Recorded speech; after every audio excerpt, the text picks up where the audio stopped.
عاقبة للمتقين والصلاة والسلام على رسوله وعلى آله وأهل بيته وأصحابه أجمعين. حضرات محترم، السلام علیکم ورحمۃ اللہ تعالی وبرکاتہ. قال اللہ تبارک وتعالی فی القرآن الحکیم: بسم اللہ الرحمن الرحیم. الفتنة اشد من القتل او کما قال اللہ تعالی: الفتنة اکبر من القتل. حضرات محترم، دو مقامات کے ارشاد باری تعالیٰ کا مفہوم بالترتیب سنا رہا. فتنہ قتل سے بہت زیادہ برا ہے، شدید ترین قابل لعنت ہے. اور دوسرے ارشاد باری تعالیٰ کا مفہوم ہوتا ہے کہ فتنہ قتل سے بڑا ہے، یعنی دونوں جرم ہیں، اور قتل سے بڑا جرم فتنہ پیدا کرنا، فتنہ پھیلانا ہے. آج ہم عیدیں تو منا لیں، لیکن شیر خورمے کے میٹھے گھونٹ کے ساتھ ہم کو خون رستے ہوئے جسم بھی یاد آیا. یہ بہت دور کا معاملہ ہے. آپ نے افضال میاں سے قرآن حکیم کے متعلق سنا کہ اس نے اچھے اور بروں کی تاریخ رہی ہے ہمارے سامنے.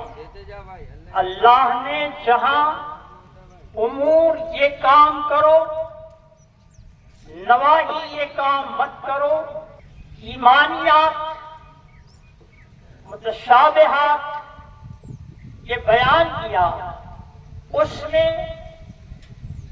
تاریخ بھی ہے، انسانی تاریخ، اور بتایا گیا ہے کہ ہم سے پہلے گزرنے والوں کے اعمال کے نتائج کیا رہے، اور اب تم اپنی زندگی کو نصیحت و عبرت کے تحت قائم کرو. پچھلے اچھے لوگوں کی نصیحت سے زندگی کو سدھارو، پچھلے برے لوگوں سے عبرت حاصل کر کے برائیوں سے دور رہو. لیکن ایک قصور ہم نے یہ کیا ہے کہ مغربیت نے، جس نے میدان جنگ میں رچرڈ جیسے شیر دل بادشاہ نے 3 صلیبی جنگوں میں ہزیمت اٹھائی سلطان صلاح الدین ایوبی سے، وہ اس نتیجے پر پہنچ گئے کہ عشق رکھنے والی قوم سے میدان جنگ میں جیت نہیں سکتے، ان کو فتنوں میں مبتلا کرنا پڑے گا. یاد کیجیے حضور اکرم صلی اللہ تعالی علیہ وآلہ وسلم کی وہ احسانات کہ یہودیوں سے معاہدہ جب ہوا ان کے فتنہ پیدا کرنے پر کہ تم اب یہاں سے اپنے سامان لے کے نکل جاؤ، تو ان کو حق دیا کہ جو سامان لے جا سکتے ہو لے جاؤ. لوگوں نے اپنے سامان کے ساتھ گھروں کی چوکھٹیں بھی لے کر گئے، اور یہ نہیں کہ ان کو مجبور کر کے کیا گیا، ان کی شرارتوں کے سب معاہدے توڑنے کے سبب کیا گیا. جاتے میں ان کو مارا نہیں گیا، قتل نہیں کیا گیا، حق دیا گیا کہ لے کے جاؤ. صلیبی جنگوں میں نتیجہ جب بیت المقدس کی فتح کا نکلا تو سلطان صلاح الدین ایوبی نے ایک رقم مقرر فرما دی کہ یہ ادا کر کے عیسائی لوگ جا سکتے ہیں. لکھا ہے قاضی ابن خلقان کی تاریخ میں کہ پوپ پادری لوگ اپنی دولت کی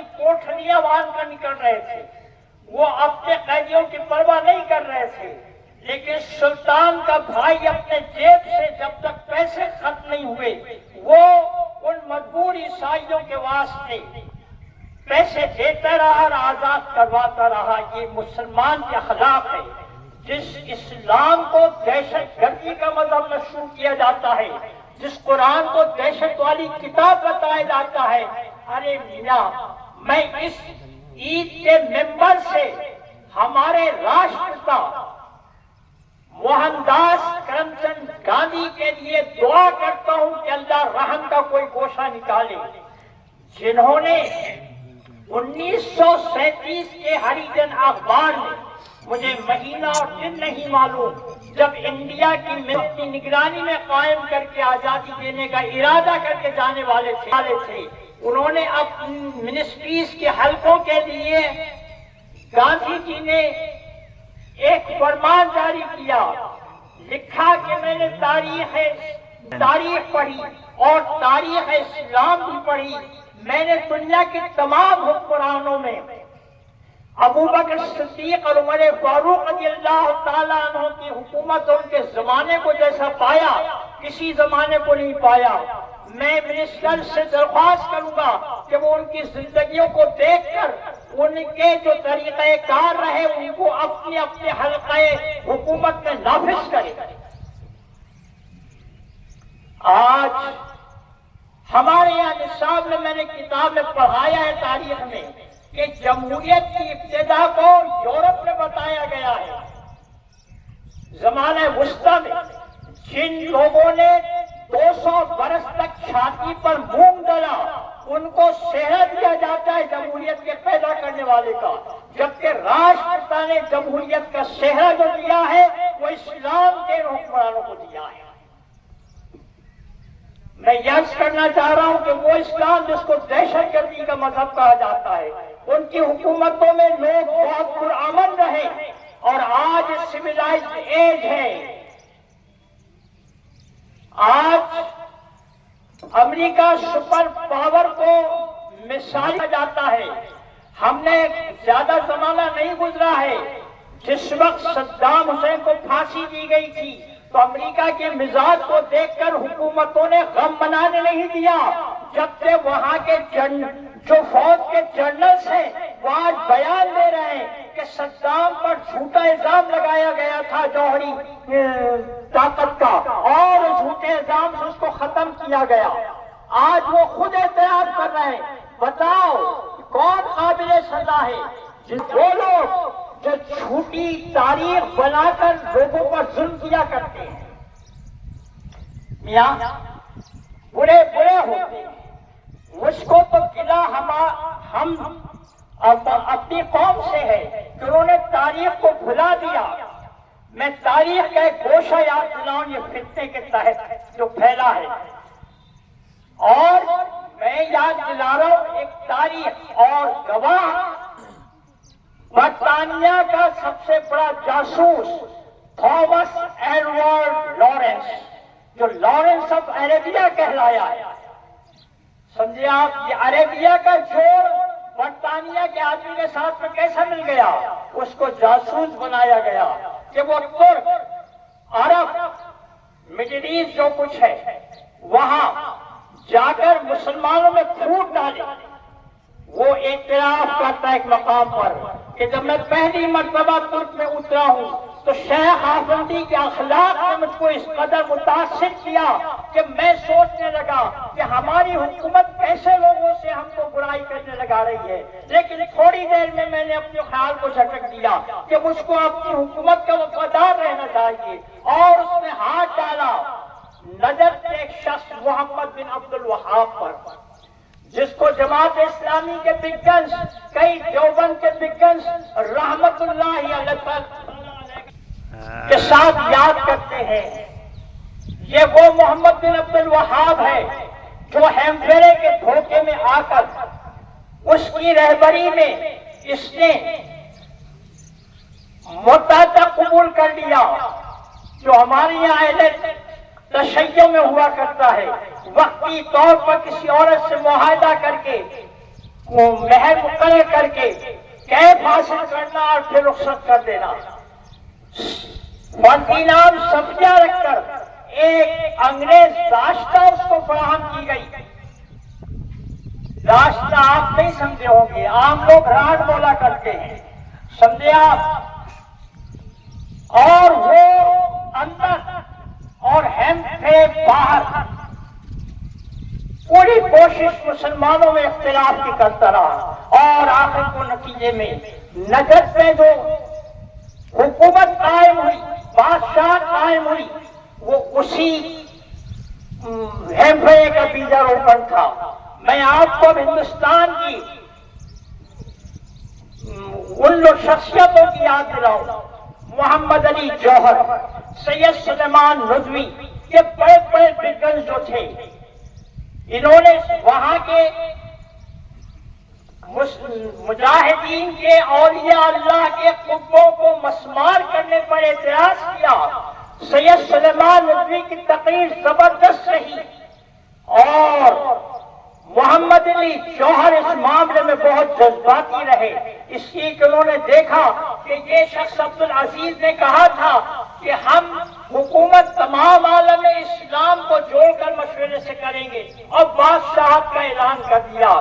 آج وہ ہیمپھرے کی تمام تعلیمات میں تمام دنیا کو، ہم لوگوں کو قبر خود سے مشہور کرتے رہے اور وہاں ترکوں کا قتل کیا. ایک وقت ایسا گزرا خطے میں کہ وہاں ترک قتل کی جا رہی تھی اور یہاں انگریز جنگ سمرنا، جنگ بلقان کے وقت ترک جو مجاہدین جاتے تھے ان کو روک لگا دیا گیا. یہ کس کا بیجا روپن تھا؟ یہ محمد بن عبد الوہاب کا کیا دھرا تھا. اور میاں اگر آپ قاضی صاحب کی بات کو لنترانی کہیں تو ہاتھ بندن کو آرسی کیا ہے. آج دیکھو فلسطین کے مسلمانوں کے واسطے تمام مسلمان ملکوں کا رویہ کیا ہے، سوائے ایران کے کہ اللہ اس کا ایمان درست فرما دے. آمین. سمجھے آپ؟ رویہ یہ ہے، اللہ ہمارے اینکرز کو ایمان کی دولت دے. میں اشوک پاڑے صاحب کے واسطے، رویش کمار کے واسطے دعائیں کرتا ہوں، چاہتا ہوں کہ ایک مرتبہ ملوں، جب کی آنسوں کے ساتھ دیکھوں اور دعا کر کے چلا جاؤں. وہ کہتے ہیں کہ ارے یہ عرب، یہ اگر کھانا پہنچانے کی ہمت نہیں رکھ سکتے ان کو، تو اسرائیل کو آپ کنوینشن لانے اور لے جانے کے لیے جو دنیا سے امریکہ وغیرہ سے آ رہے ہیں ان کو راستہ تو مت دو. وہ اپنے حکومت میں سے راستہ دے رہے ہیں، وہاں سے حملہ کرنے کے بعد سے جگہیں فراہم کر رہے ہیں اور بیانات دے رہے ہیں ان کی ہمدردی. یہ بیجا روپن ہے، محمد بن عبد الوہاب کی کوششوں کا نتیجہ ہے جو آج مسلمانوں کو دیکھنا پڑ رہا ہے. اور سب سے زیادہ گری گزری حالت میں نزدیوں کی اور اہل حدیثوں کی بات کر رہا ہوں. ارے آپ پاکستان کیا پنگڑی کا شوربا، کیا پنگڑی کا شوربا. سنو، خبر سنی گئی کہ جہاں بنا جو بائیڈن صاحب نے رائے کیا ہے کہ آپ کی فوج کو ہوتیوں کے واسطے وہاں بھیجنا چاہیے ہمارے سامنے. یہ ہوتی کر کیا رہے ہیں؟ جنگ کا آغاز ہوتیوں نے کیا ہے. ارے ہوتیوں کی جو کوشش ہے وہ احتجاج ہے کہ تم وہ بے قصوروں کا خون قتل عام بند کرو، ہم تمہارے جہازوں کو آنے دیں گے. پہلے خبروں کا تھا جہازوں کو ہوتیوں نے، تو اس کے بعد سے بہت طلب کی گئی. اس کو توقع ہوئی کہ اب یہ کہیں گے ہمارے نامنہاد مسلمان چیف آف آرمی کہ صاحب ان کو کیا پہنچتا ہے ہم کو رائے دینے کی کہ ہم اپنے مسلمان بھائیوں کے احتجاج اقدام کو روکنے کے لیے پہنچے. ارے صاحب وہ سنو، بہت تازہ خبر ہے کہ بحرین کے شیخ صاحب نے chief of army of Pakistan کو سونے کا تمغہ عطا فرمایا ہے. کون سی بہادری پر؟ ہوتیوں کے خلاف فوج لے جانے پر. اب ایک بچہ میرے کو لگا، حضرت وہ صرف پہنچی ہے، لڑ نہیں رہی ہے. ہاں، کیوں پہنچی ہے؟ وہاں قدم اٹھایا گیا جانے کے لیے، اس کا حساب دینا پڑے گا. تو وہاں پہنچا، وہ دیکھے کہ فوج آ کے کھڑی ہے، گلے ملنے کے بعد جا کے کھڑی ہے. شیر خدا پلانے کہاں سے کھڑی ہے؟ کہاں سے کھڑی ہے؟ فلسطینیوں کو کھانا پہنچانے کہاں سے کھڑی ہے؟ ارے ظالموں کے جہادوں کو نہ روکا جائے اس کے واسطے کھڑی ہے، دھون ڈالنے کے واسطے۔ اور اب ذرا اس بات پر غور کیجیے کہ وہ ہے کون پاکستان میں جو پورا غلبہ ہے کس اہمیت کا ہے؟ وہی محمد بن عبد الوہاب نے جو نزدی بنایا، نزدی کی موٹی چھڑی سے یہ چلت پھرت والی تحریک تبلیغ نکلی، اور تفہیم قرآن کے تحت مودودی صاحب نے جو کچھ کیا، سمجھے آپ، یہ پالش والے رہے، سب ان کو چھپانے والے رہے، پوری ذمہ داری سے کہہ رہا ہوں۔ اور پھر حال یہ ہوا ہے کہ جو میں سنا تھا کہ وہاں فوج پہنچے گی، وہاں پہنچا دی گئی، ان کو دشمنوں سے تمغے دلوائے گئے، ہاتھ عربوں کے ہیں، عرب نوکر ہے جو بائیڈن کے، امریکہ کی روس کے، یہ تمام تر جو ہے مظلوموں کو اور مجبور بنانے کی ٹیکنیک ہے جو گزر رہی ہے مسلمانوں کے سرور سے۔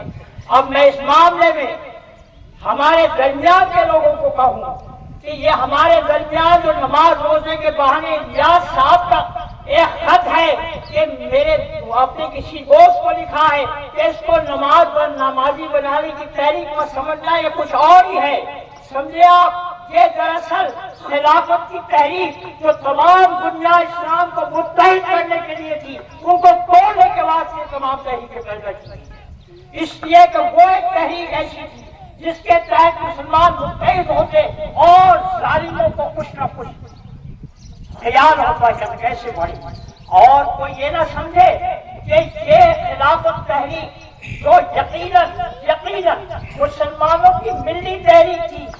آپ کو تعجب ہوگا، ہمارے راشٹرپتا گاندھی جی نے زبردست اس کا تعاون کیا ہے، اور مسلمان تاریخ کے حوالے بتاتے ہیں کہ گاندھی جی کے شامل ہونے سے خلافت تحریک میں اور ترقی آ گئی۔ گاندھی جی کیا دہشت گردی والے تھے؟ ارے اہنسا والے تھے، انہوں نے جن کو الزام دیا جا رہا ہے دہشت گردی کا، ان کا تعاون کیوں کیا؟ ان کو معلوم تھا کہ اگر یہ غلبہ پاتے ہیں تو اپنے مغلوب لوگوں کو ساتھ رحم کرتے ہیں، اس لیے انہوں نے کیا۔ مدبر آدمی ہوا کرتا تھا، اللہ پر رحم کا گوشہ نکالتا۔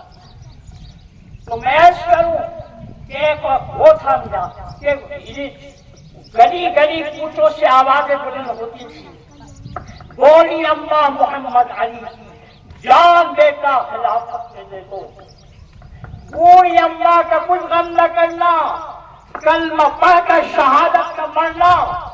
وہ تحریک کو انگریزوں نے اپنی بنائے ایجنٹوں کے ذریعے توڑ کے رکھا ہے، اور آج جو آپ کے سامنے پھل ہے وہ دکھ رہا ہے، حنظلہ کا پھل، سور کا پھل جو آج امت کو کھانا پڑ رہا ہے، یہ نام نہاد مذہبی لوگوں کے حقوں پر دیا ہوا ہے۔ لہذا میں آپ سے یہ کہوں کہ خدا کے واسطے صحیح سنی العقیدہ رہ کر صحیح معنوں میں نمازی بنیے۔ ہمارے یہاں سنی قرآن شریف پڑھتے ہیں صرف مرحومین کو بخشنے کے لیے۔ یاد رکھو، میں پوری ذمہ داری سے کہتا ہوں کہ پوری ذمہ داری سے کہتا ہوں کہ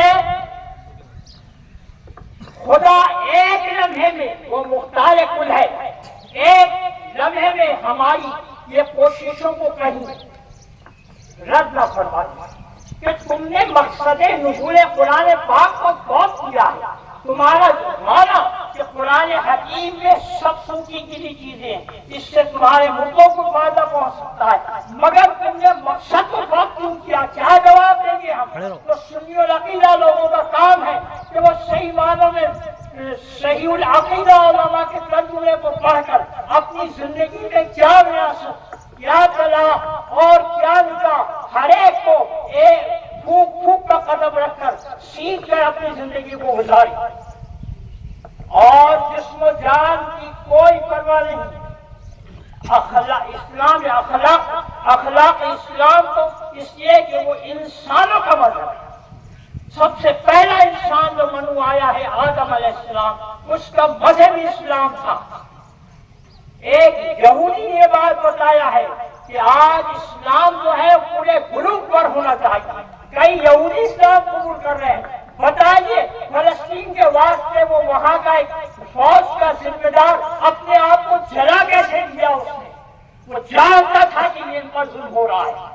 تو یہ حالات دیکھ کر میں صرف اہل اسلام کو نہیں، اپنے ساتھ رہنے والے تمام ہم وطنوں کو یہ بات بتاؤں، اور اللہ کا فضل ہے ہم جہاں خوشی سے جیئیں گے مریں گے، اس لیے کہ اس جگہ پر خدا کے رسول صلی اللہ علیہ وسلم کو جہاں سے ٹھنڈی ہوائیں آئی ہیں۔ یہ آج جو غیر جانبدار سیکولر اینکرز جو ہیں وہ اینکرز یاد دلاتے ہیں کہ یہ ہوا کے ٹھنڈے جھونکے ہیں۔ لہذا اس سلسلے میں ہم اپنے وطن کے پاسدار، ہم اپنے وطن کے امن کو قائم رکھنے والے اور ساتھ ہی غیرت دار مسلمان بن کے جیے، منہ کے مزے چھوڑ دیں۔ لوگوں نے پاکے سہ کر ظلم کو کڑا جواب دیا ہے۔ ہم کو محنتیں نہیں کرنی پڑ رہی ہے، ہم آرام سے زندگی گزار رہے ہیں۔ اس حالت میں اتباع خدا اور اتباع رسول اور اطاعت خدا کا بھرپور خیال رکھیے۔ میں امید کرتا ہوں کہ میری ٹوٹی پھوٹی جو بات ہے وہ آپ سمجھ لیے ہوں گے، اور یہاں سے جب ڈسپرس ہوں تو ایک مقصد لے کے چلے، اور میں آپ کو ایک ہوم ورک دوں، وہ یہ کہ تاریخ اسلام میں پوری دنیا کی تاریخ کو پڑھنا اپنا مقصد حیات بنا لیجیے، اس لیے کہ ہم اور ہماری آنے والی نسلیں تاریخ کو نہیں پڑھے گی تو اپنی شش قائم نہیں کر سکی، اور لچا کون ہے شریف کون ہے اس کی پہچان نہیں کر سکے گی۔ تو یہ کام آپ نے لائے۔ میں دعا کرتا ہوں کہ اللہ عز و جل ہر مسلمان کو اپنی مکمل اطاعت کی توفیق عطا فرمائے، آمین۔ اب